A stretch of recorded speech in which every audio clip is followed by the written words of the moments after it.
En esta oportunidad vamos a presentar corrientes pedagógicas y teorías del aprendizaje fundamentales del siglo XXI, sin desconocer las corrientes pedagógicas del siglo XX y del siglo XIX, que son las que han dado lugar a el nacimiento, ¿sí?, conjuntamente con los cambios sociales que se han suscitado y las reformas educativas que han tenido como consecuencia esos cambios sociales, las demás teorías pedagógicas que de alguna manera, ya sea para contraponerse o ya sea para poder aumentar, vamos a decir, profundizar o perfeccionar una teoría o un paradigma o una corriente que se venía desarrollando, los autores han trabajado sobre ello.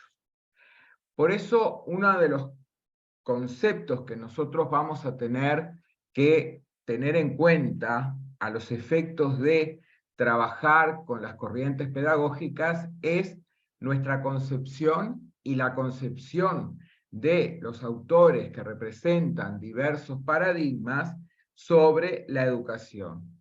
Aquí, por ejemplo, estoy compartiendo una definición escueta de educación del doctor Bambossi, que dice que la educación se trata de una práctica social, histórica y contextualizada. ¿Por qué elegí esta conceptualización, esta definición? Porque entendemos que la educación es un hecho concreto, es un hecho que está situado, ¿sí? Es un hecho que tiene significatividad y que tiene un significado histórico, que tiene una intencionalidad que supuestamente es la de mejorar a las personas, en algunos casos será, en otros casos eso lo podremos poner desde el punto de vista de las pedagogías críticas como en tela de discusión, ¿sí? Y por su parte entendemos, ¿verdad?, que la pedagogía como una ciencia de la educación es una ciencia que implica reflexionar, implica una reflexión constante, continua, concreta e históricamente también intencionada, ¿sí?, para construir una trama argumentativa acerca del acto de educar, ¿sí? Entonces, se desprende de lo que acabo de decir, que la educación y la pedagogía tienen en común tratar de buscar el mejoramiento, tratar de buscar la evolución integral de la persona con una intencionalidad orientada hacia un estado positivo que lo definimos como una intencionalidad formativa. Ahora, ¿qué ocurre? La pedagogía del siglo XXI tiene determinadas características, que no quiere decir que la pedagogía del siglo XIX no las tenga, las del siglo XX, perdón, no las tenga, y del XIX también, que de alguna manera han ido perfeccionándose o han ido evolucionando o han ido surgiendo para caracterizar a esta pedagogía que nosotros en el día de hoy, bueno, asistimos a la misma por ser la pedagogía contemporánea. En primer lugar, es una pedagogía en la cual se tiene en cuenta el aprendizaje, personalizado. ¿Y qué implica el aprendizaje personalizado? Implica adaptar los procesos de enseñanza y de aprendizaje a las necesidades individuales de cada estudiante para fomentar otra de las características que tiene nuestra pedagogía actual, para fundamentar la inclusión y la atención a la diversidad.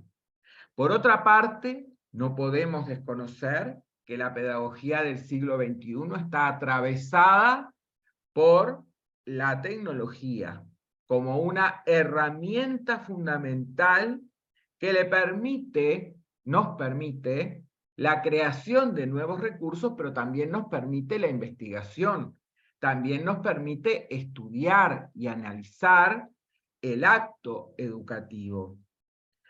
Por otra parte, hay un enfoque en habilidades y competencias, ¿sí?, que permiten que el estudiante pueda, de alguna manera, afrontar problemas de la vida real y pueda resolverlos.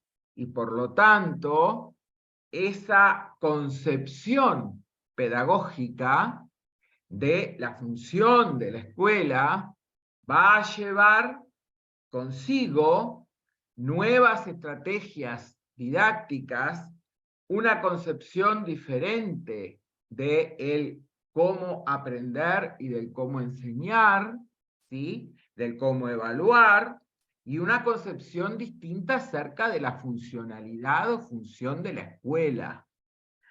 Por otra parte, la educación es intercultural. ¿Por qué? Porque vivimos en un mundo globalizado y porque, de alguna manera, la herramienta de la transculturación, la herramienta de lo intercultural, nos va a permitir, por un lado, el conocimiento de otras culturas, pero a su vez le va a permitir realizar, ¿qué cosa? Vivir en un mundo donde se pueda reconocer a la persona que es diferente o que proviene de otro lugar o que proviene de otra cultura de una manera igualitaria. Por otra parte, el enfoque en la educación emocional, ¿sí?, en el cual se reconoce la importancia en el siglo XXI de la educación emocional, porque busca desarrollar habilidades sociales que le permitan a los estudiantes conocer sus emociones, tener empatía, poder entablar una comunicación con otros y poder llegar a resolver conflictos cuando se presentan. Por otra parte, el aprendizaje activo, ese aprender haciendo, del cual ya hablaba la escuela nueva, del cual ya hablábamos en el siglo XX. Y ese aprender a hacer es un aprendizaje activo y colaborativo, donde los estudiantes pueden trabajar conjuntamente en proyectos que les permitan desarrollar habilidades sociales. Por otro lado, una evaluación formativa que atraviesa toda la pedagogía del siglo XXI y que tiene que ver con los progresos o las progresiones de aprendizaje que el estudiante va teniendo o va adquiriendo en la medida que se desarrolla el curso. por otra parte, no debemos olvidar que es muy importante el tema del perfeccionamiento o la formación continua o profesionalización de los docentes.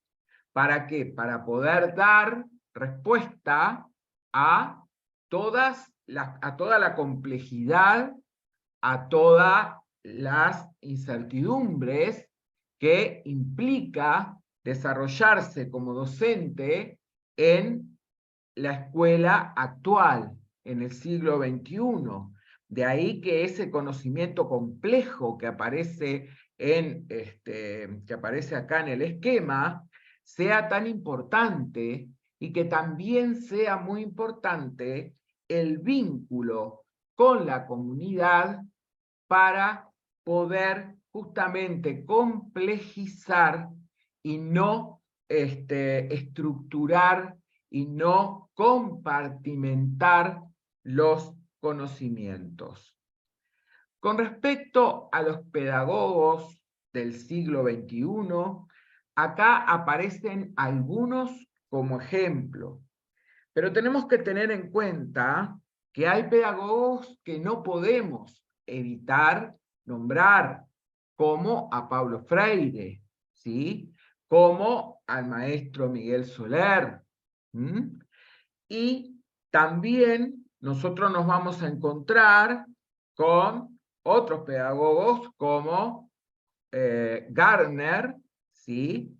Conocido por la teoría de las inteligencias múltiples, ¿sí?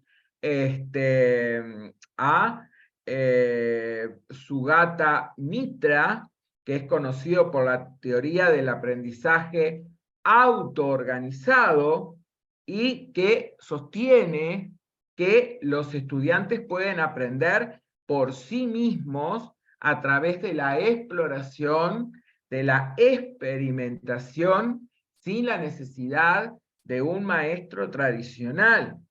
Sir Robinson, conocido por la defensa de la creatividad y la innovación en la educación, argumentando este autor que el sistema educativo tradicional limita a el estudiante en su potencialidad y en su capacidad social para resolver los problemas que se le presentan.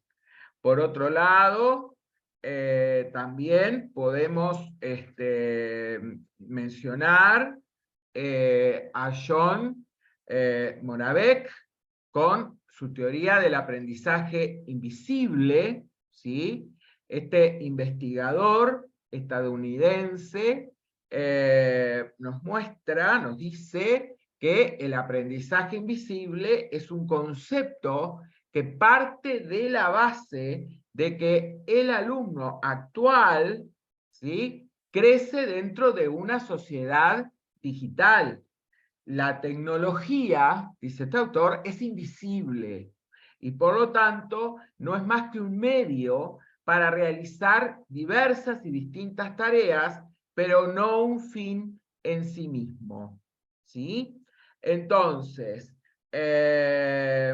nos dice este autor que compartir experiencias y perspectivas innovadoras orientadas a repensar estrategias para aprender y desaprender continuamente, promover el pensamiento crítico frente al papel de la educación formal, informal y no formal en todos los niveles educativos, y finalmente contribuir a la creación de un proceso de aprendizaje sostenible y permanente, innovando y diseñando nuevas culturas para una sociedad global y digital. Desde ahí, este autor aborda lo pedagógico. Pero también podemos nombrar a Judy Harris, ¿sí?, con su metodología, en la cual habla de que su método, ¿sí? En la cual establece que entre las competencias que debemos tener los profesores, no basta con que sepamos mucho de nuestra asignatura, sino que también debemos saber mucho de pedagogía y de métodos, y además tener presente el uso de la tecnología. La autora sostiene que se necesitan autores formados en la inserción y en la intersección de las materias, o sea, de las unidades curriculares o de las áreas del conocimiento, como le queramos llamar, mediadas por la tecnología. Por otra parte, Richard Herbert nos habla de la creatividad. Este autor, ¿sí? Nos dice que,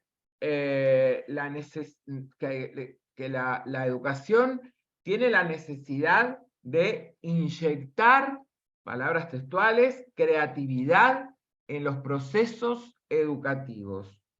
Y el término creatividad que él utiliza dice que no solamente para el ámbito educativo, sino también para otros contextos, pero ¿qué debemos hacer nosotros los docentes para inyectar creatividad?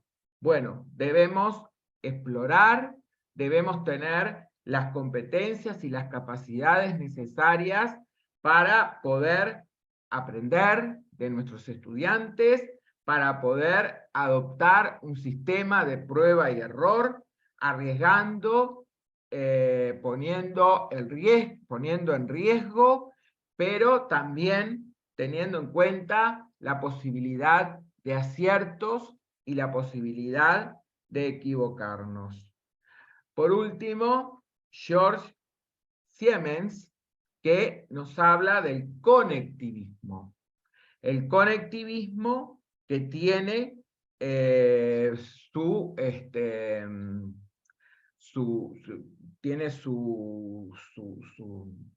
o sea, tiene parte del análisis de cómo aprenden nuestros estudiantes en nuestros días, a partir de las conexiones que son cada vez más complejas y que se desarrollan en la era digital a través de redes y nodos mediante los cuales el estudiante va aprendiendo y no de una forma lineal como se pretendía la escuela tradicional.